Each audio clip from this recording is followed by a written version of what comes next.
Hi, this is Jamey with Stonemeyer Games, and I am here today to talk about my favorite game mechanism in American Ninja Warrior, the television show. This is an obstacle course show that's kind of based on a show from Japan, or it is based on a show that was in Japan called Sasuke. That was also a Ninja Warrior show.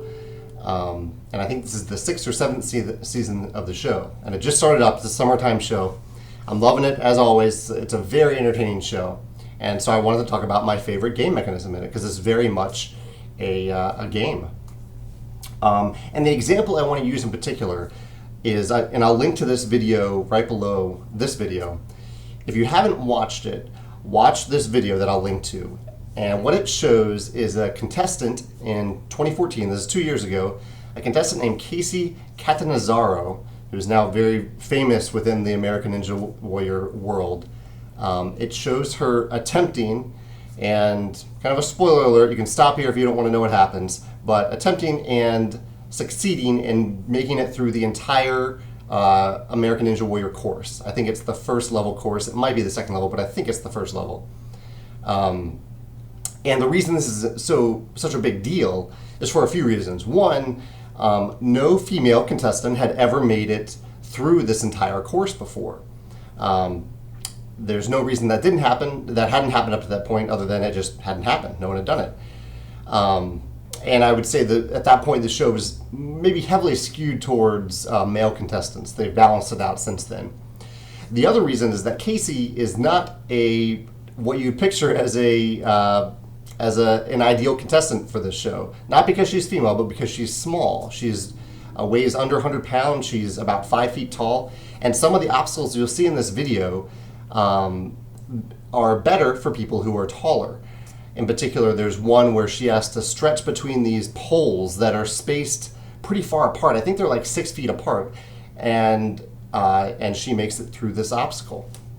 Now, the reason I'm talking about this, and I'm kind of wanting to apply it to game mechanisms, particularly cooperative games, even though American Ninja Warrior is a competitive solo game, I think some of the best elements in some cooperative games are when you are faced with what appear to be insurmountable obstacles, and yet you find a way through skill, not luck, through skill, to make it through. And I thought of a couple examples when I was thinking about this.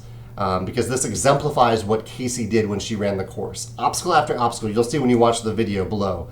She encounters an obstacle that does not seem possible that she could do it. And she does it time and time again. It brings tears to my eyes thinking about it. And I watched it before I filmed this video because it is an amazing run. And it's akin to that feeling that you get when you beat a cooperative game, or even beat part of a cooperative game.